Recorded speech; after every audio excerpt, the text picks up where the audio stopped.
Čia tinklalaidė Labas, aš Anykščiuos. Tai pokalbiai su šiuolaikiškais ir kūrybiškais žmonėmis, pasirinkusiais savo veiklą vystyti ir gyvenimo džiaugsmus atrasti Anykščiuose.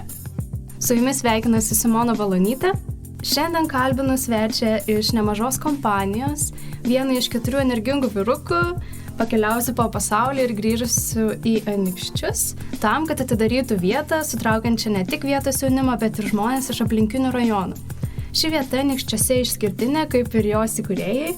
Konservatyvesnius miestiečius gąsdina jų barzdos ir tatuiruotės, tuo tarpu jaunimas džiaugiasi turėdami kur pavakaroti su savais, o biurų darbuotojai čia mėgaujasi skaniais pietumis. Omenyje turiu gastrobarą Mandri puodai.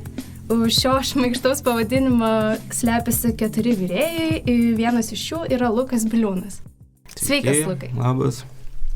Papasakok apie savo gyvenimą ir patirtis iki Mandrų puodų.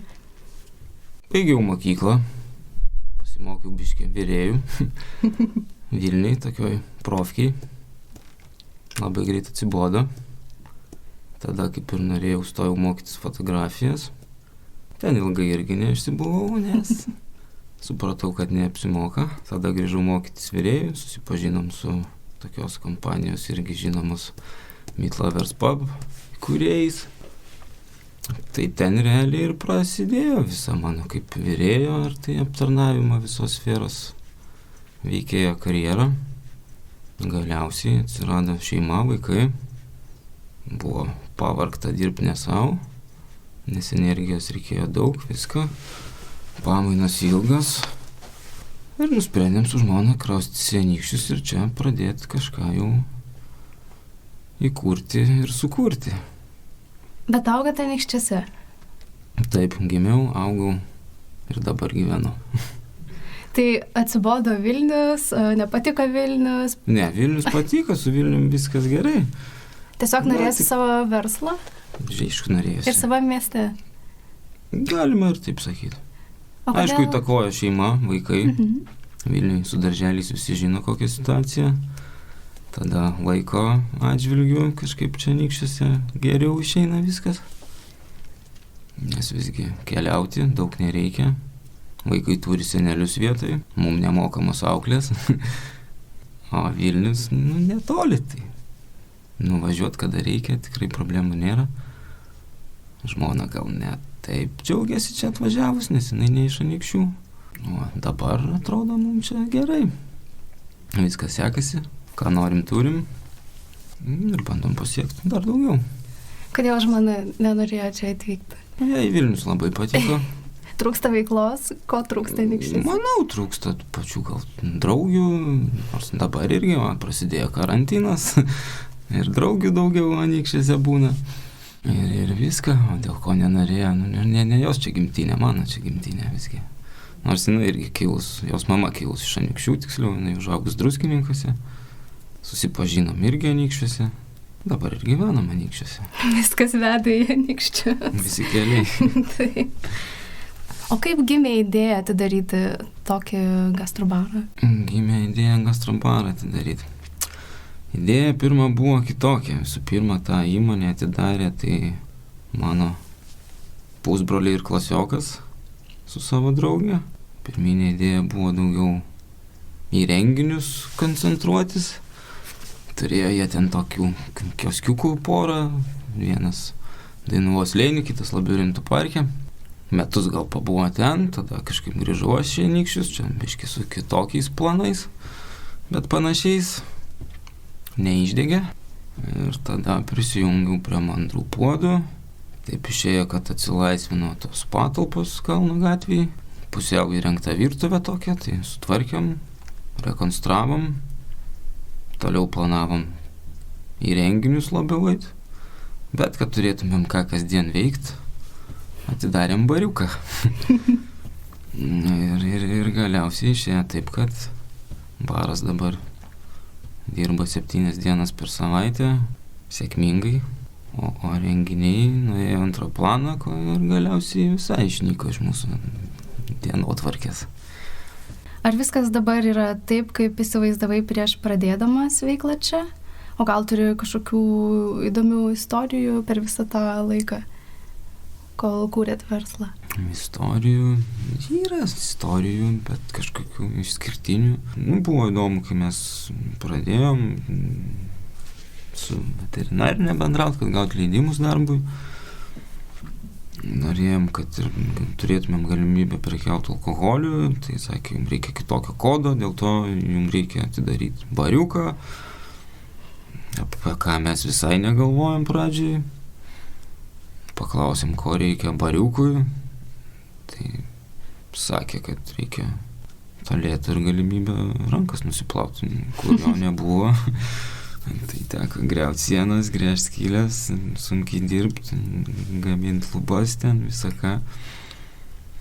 Atvažiavo jau paskutinį kartą mūsų patikrinti, mes darėm interjerui ten tokius balkius vadinamus, deginam ir šveitėm, tai kai atvažiavo jau tikrinti mūsų veterinarinį, tai 3 buvom gerai pajuodę, lauke besidarbuojantys vyrai, bet nieko, apėjo, praėjo, pažiūrėjo.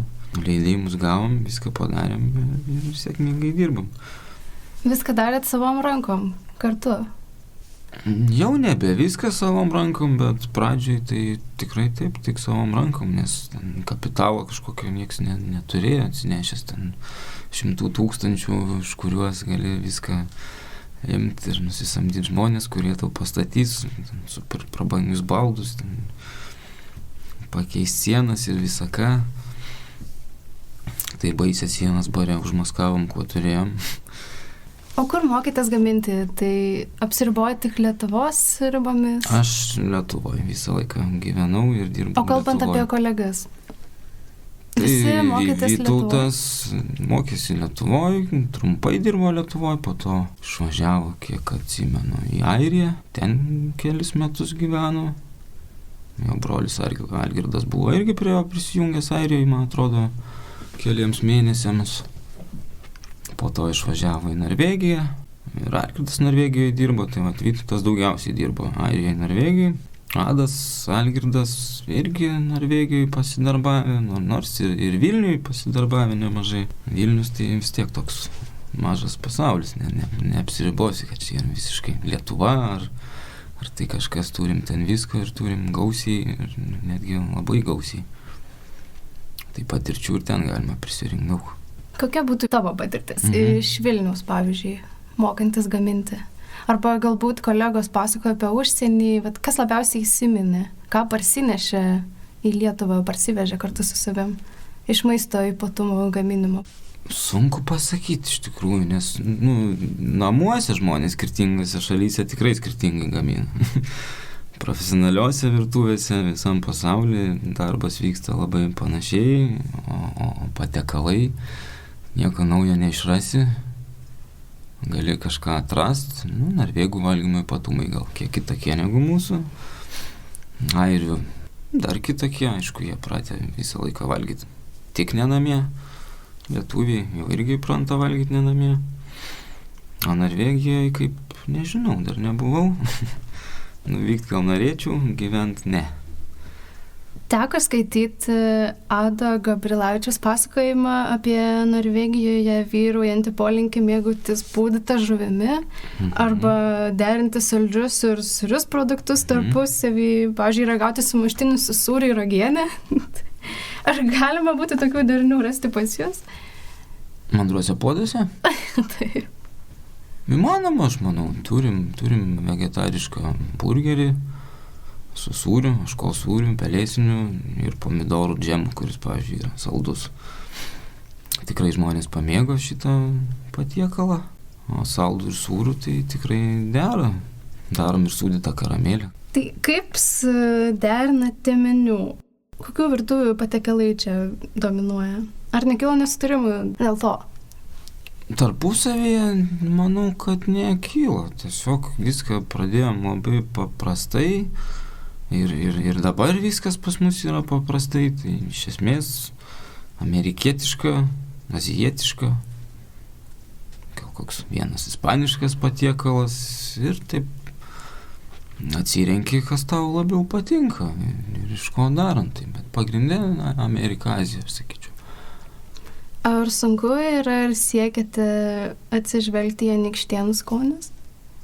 Ar sunku atsižvelgti Anykštėnų skonius? Ar nėra konservatyvus, kad, tarkim, nenorėčiau saldaus ir sūraus derinio? Nežinau, konservatyvus ar atviri pasiūlymam, tai nemanau, kad reiktų skirti Anykštėnai ar ne Anykštėnai. Tiek, man atrodo, ir Anykščiuose, ir Vilniuje, ir kitam, bet kokiam pasaulio mieste rasi visokių žmonių. Tai jo, yra žmonių, kurie dar dabar nesiryžta kažko ragauti, yra žmonių, kurie visiškai atviri pasiūlymam, jiem įdomu. Gal toj vietai kažkiek jaučiasi toks pasitikėjimas mumis, kad nors ir negirdėtas, neaiškus patiekalas, bet jeigu visą laiką čia skanu, tai bus gerai ir šitas. Tai ragauja, kai kurie. Kaip galėtum tada apibūdinti mandrus puodus? Iš kur atsirado tas mandrumas? Oi, nežinau, mandrumo tai pas mus čia labai gal kokio nėra, paprasčiausiai kūrė pavadinimą uabui, aš tame dar nedalyvavau. Kaip tas pavadinimas tiksliai išėjo, neatsimenu, nors ir pasakoju, bet o šiaip tai bandėm sugalvoti kitokį pavadinimą, būtent šitam barui. Gal atsiribot nuo to mandrų puodų, nes dar dabar būna, kad čia žmonės skundžiasi, kad puodai mandri, bet čia nieko mandra. Bet meniu ne mandras. Nu jo, panašiai, ir aplinka čia neprabangi. Tai buvo minčių gal pakeisti pavadinimą, pavyzdžiui, pavadinti gastrobaras nieko mandro. Atvirkščiai. Bet čia gal procesas netrumpas tą padaryti, tai paliekam kaip yra ir džiaugiuosi, kad šiaip mažai tokių abejingų atsiliepimų, kad nieko ypatingo ten ir taip toliau, tai arba 5-4 žvaigždutės, arba 1 kokią žvaigždutę, tai arba kažkam patinka, arba kažkam jau tikrai nepatinka.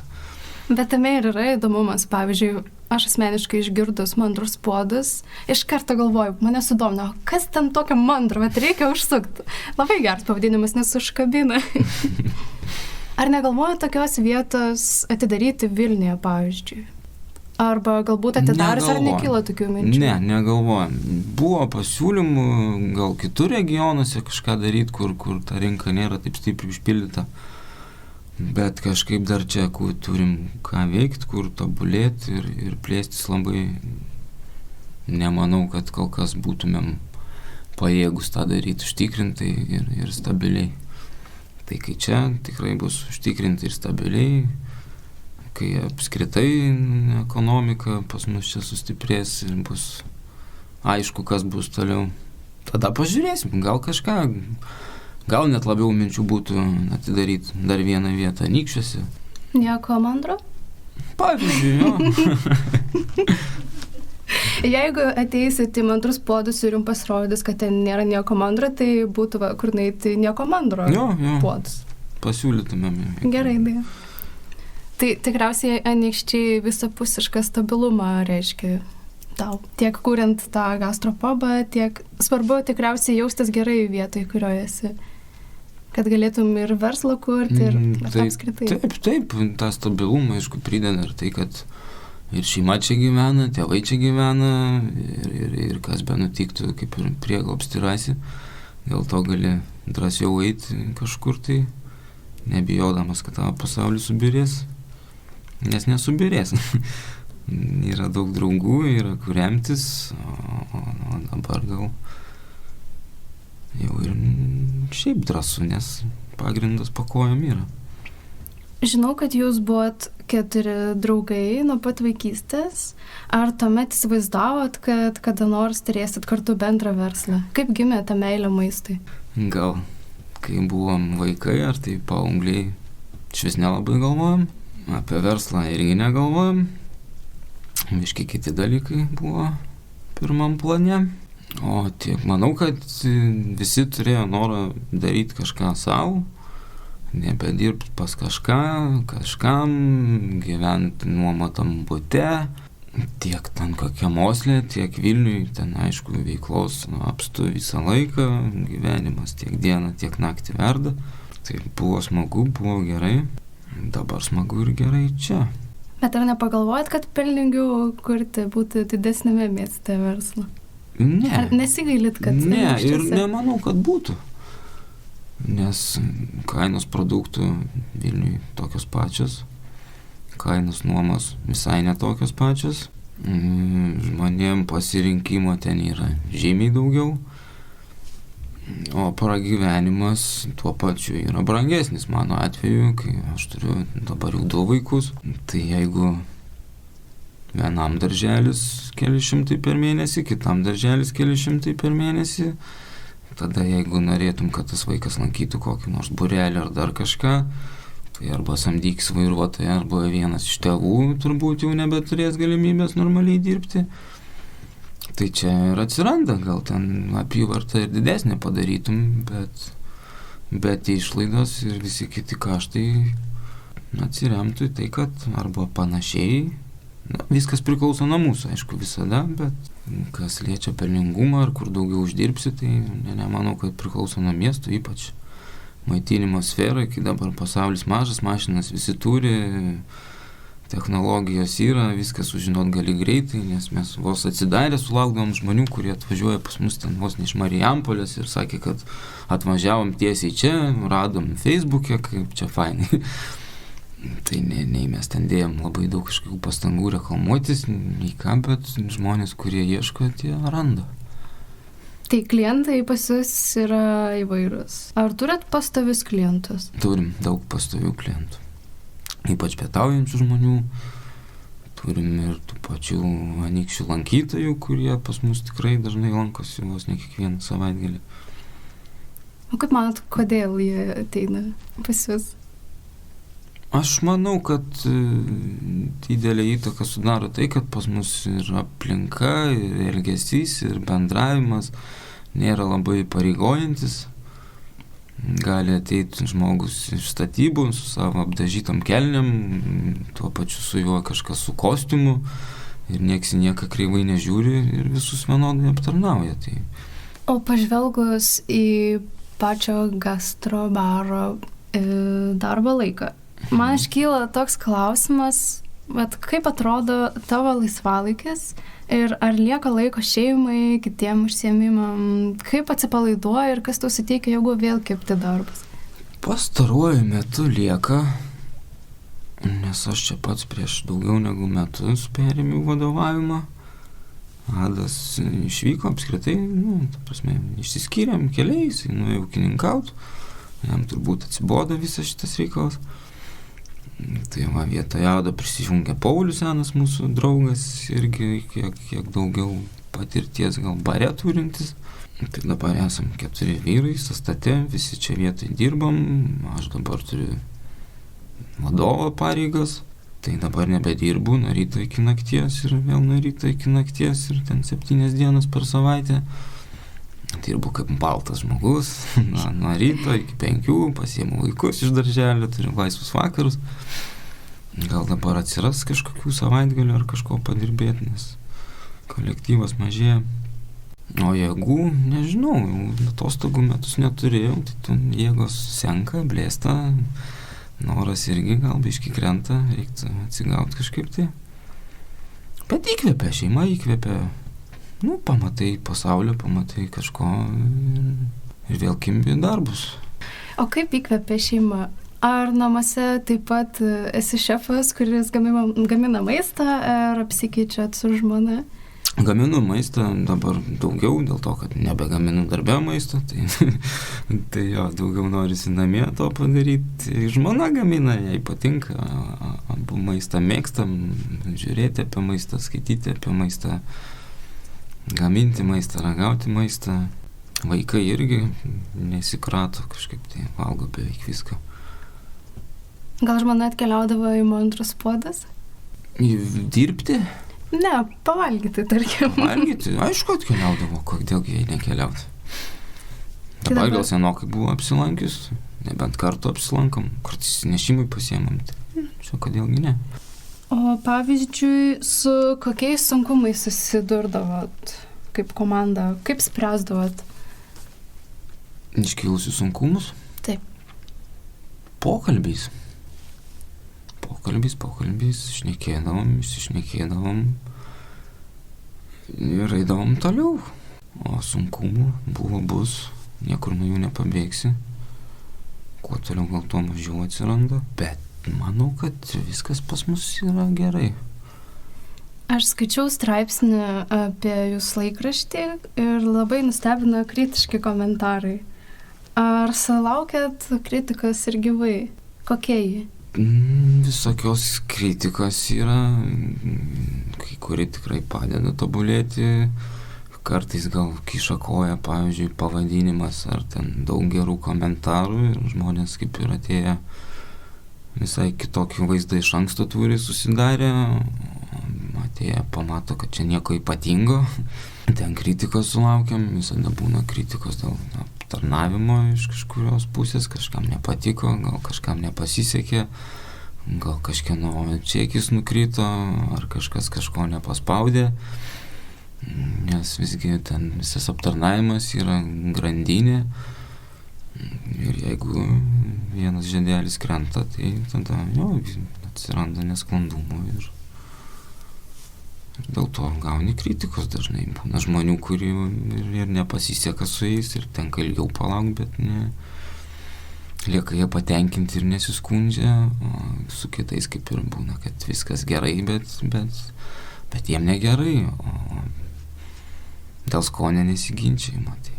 Kalbant apie patį verslą, kokia esminė nuosavo verslo sėkmės formulė? Bet kaip sėkmingai, pavyzdžiui, pradėti vystyti ir išlaikyti verslą? Ar yra kažkokia tai paslaptis? Nemanau, kad čia yra paslaptis, čia tas pats ir su kažkuo, tai talentas yra tiesiog dirbti tol, kol išeis, o ne tikėtis, kad kažkas lengvai pavyks.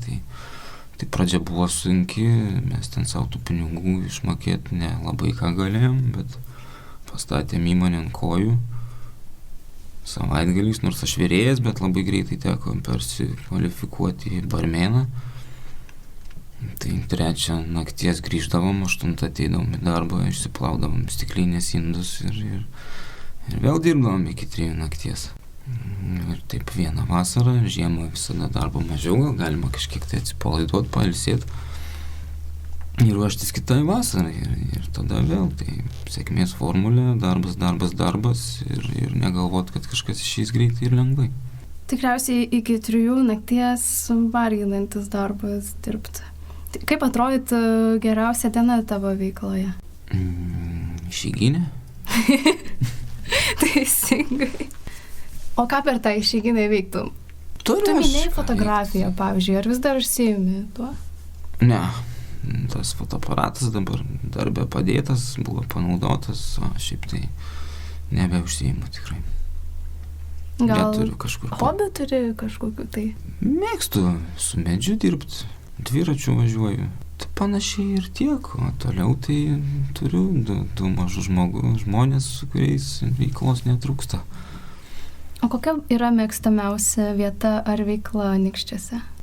Įsikrauščiau į savo namus jau galiausiai, tai dabar ten mano mėgstamiausia vieta. Mėgstamiausia veikla šiuo metu turbūt dviratis. Ar tau pačiam Anykščiai nėra per mažas miestas? Ar čia nieko netrūksta? Trūksta. Nes jeigu aš, pavyzdžiui, noriu išeiti į barą, tai galiu eiti tik į darbą. O kiti nežinau, kas čia, kiti kažkaip Anykščių barai nevilioja. Bent jau turi savo barą. Dvigubas malonumas turėtų būti. Nepasakyčiau. Jeigu nori barą, tenka eiti į darbą, tai toks ir malonumas. Nes vis tiek akis randa, mato ir taip toliau tikrai. Sunku išeiti iš darbo režimo. Taip, ir visiškai atsipalaiduoti praktiškai neįmanoma. Tada reikėtų čiupti žmoną ir važiuoti į Vilnių tikriausiai. Taip, čia geriausias variantas. Nebūtinai į Vilnių, bet visgi į Vilnių. Ir kaip Anykštėnai reagavo jums atsidarius ir kaip dabar reaguoja? Gerai reagavo, tikrai gerai.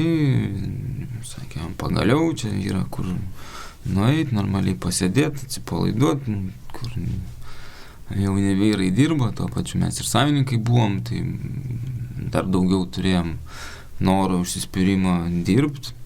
Ir gerai, tikrai gerai reagavo. O dabar nepaisant kritiškų atsiliepimų. Vis tiek turėtumėt ir palaikymą sulaukti. Sulaukiam, tikrai sulaukiam, bet gal geras žodis mažiau glosto negu piktas skaudina. Bet tikrai sulaukiam, kaip padirbi, aš dabar Kisalį nebedirbu, matau daugiau ten tuos atsiliepimus, tai piktų atsiliepimų matau daugiau negu gerų, kai dirbi pats, gal dažniau sulauki, kaip pasako, kad skanu, gerai, bet pasako, o kai jau kažkam blogai, tai būtinai parašo. Tai aš linkiu jūsų kolektyvui didžiulės sėkmės ir labai lauksim ateity nieko mandro gastrobaro. Dabar turėsit ištesėt pažadą, lauksim. Stengsimės. Ačiū už pokalbį, Lukai. Ačiū, kad pakvietėt. Su jumis buvo projektas Labas, aš Anykščiuos, kurį rengia Pasaulio Anykštėnų bendrija, remiama Anykščių rajono savivaldybės. Mūsų galite klausytis tinklalaidžių platformose Spotify, Podbean bei YouTube. Daugiau informacijos apie Pasaulio Anykštėnų bendriją rasite mūsų Facebook puslapyje bei adresu www.anykštėnai.lt. Ačiū, kad klausėtės ir iki kitų susiklausymų.